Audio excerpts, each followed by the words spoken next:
আমরা গত কয়েকটি পর্বে অন্তরের রোগ ও আমল সিরিজ এর গ্রন্থগুলি সম্পর্কে আপনাদের পরিচয় করাচ্ছিলাম। আজকে ৬ নম্বর যে গ্রন্থটি, প্রবৃত্তির অনুসরণ, মূল লেখক মোহাম্মদ সালিহ আল মুনাজ্জিদ, সম্পাদনা করেছেন ডক্টর মোহাম্মদ আব্দুল কাদের।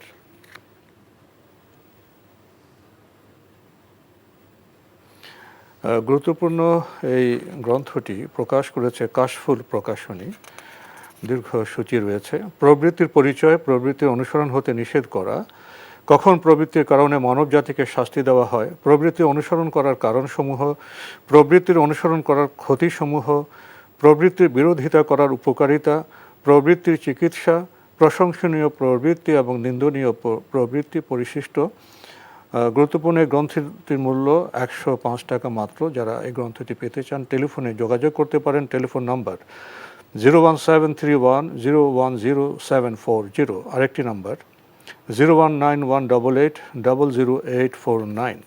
প্রবৃত্তির অনুসরণ, যদি সংক্ষেপে কিছু বলতেন।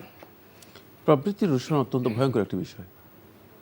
রাসূলুল্লাহ সাল্লাল্লাহু আলাইহি ওয়াসাল্লাম বলেছেন হাদিসের মধ্যে, তিনটি জিনিস মানুষকে একেবারে ধ্বংস করে দেয়, মানুষের ঈমান, আকীদা, আমল, আখলাক সব কিছুকে ধ্বংস করে।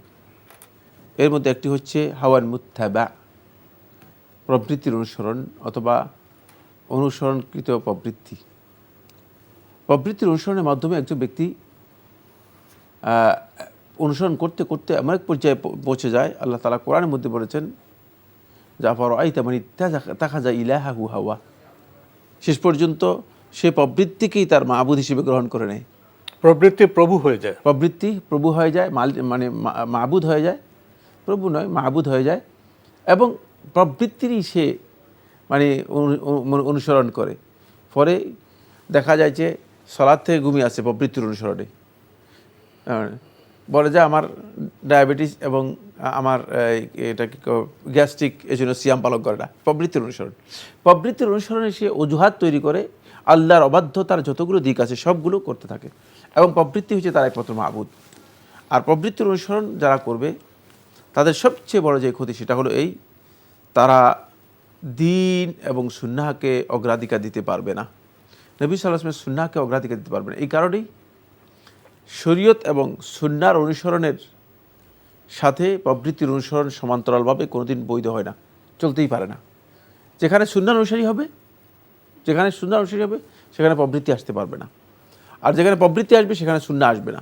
এ কারণে প্রবৃত্তির অনুসারীরা কখনও সুন্নাহ অনুসারী হয় না, বরং তারা জীবনের প্রত্যেকটি ক্ষেত্রে বেদাতের অনুসারী হয়ে যায়। কারণ বেদাতটা প্রবৃত্তির সাথে খুবই মানে বন্ধুত্ব রয়েছে, প্রবৃত্তির কাছাকাছি। প্রবৃত্তিও চায় যে এই ধরনের কাজ করি।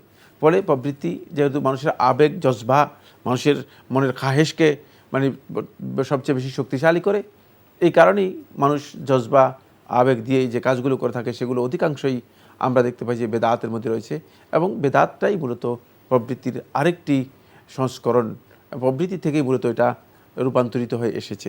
ফলে প্রবৃত্তির অনুসারী ব্যক্তি নবী সাল্লাল্লাহু আলাইহি ওয়াসাল্লাম সুন্নাহর অনুসরণ থেকে নিজেকে দূরে সরিয়ে নিয়ে যায়, আর এক পর্যায়ে গিয়ে তিনি নিজে প্রবৃত্তির অনুসরণ করার কারণে অন্যদের উপর জুলুম করতে তিনি দ্বিধা করেন না। তো আজকে আমাদের এখানে শেষ করতে হচ্ছে। আপনাকে অনেক ধন্যবাদ। আপনাকে অনেক ধন্যবাদ। প্রিয় দর্শক, আমরা প্রবৃত্তি সম্পর্কে গুরুত্বপূর্ণ কিছু কথা শুনলাম। আমাদের তো আল্লাহর আনুগত্য করতে হবে, প্রবৃত্তির আনুগত্য করা চলবে না। কিন্তু সমস্যা হলো মানুষের মধ্যে তো প্রবৃত্তি আছে, প্রবৃত্তিকে কি আমরা সীমা লঙ্ঘন করতে দেব না প্রবৃত্তিকে তার সীমায় রাখা যাবে? এসব বিষয় নিয়ে আমাদের ভাবতে হবে। চূড়ান্ত কথা হলো জীবনযাপনের বিচিত্র সম্পর্ক সূত্রে আমাদের আল্লাহর আনুগত্য করতে হবে, প্রবৃত্তির নয়। দেখা হবে ইনশাল্লাহ আগামী জুমাবার একই সময়ে।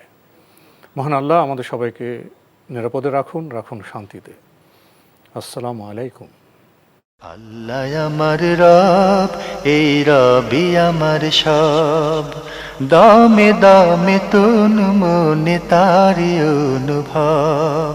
আল্লাহ আমার রব, এই রবি আমার সব।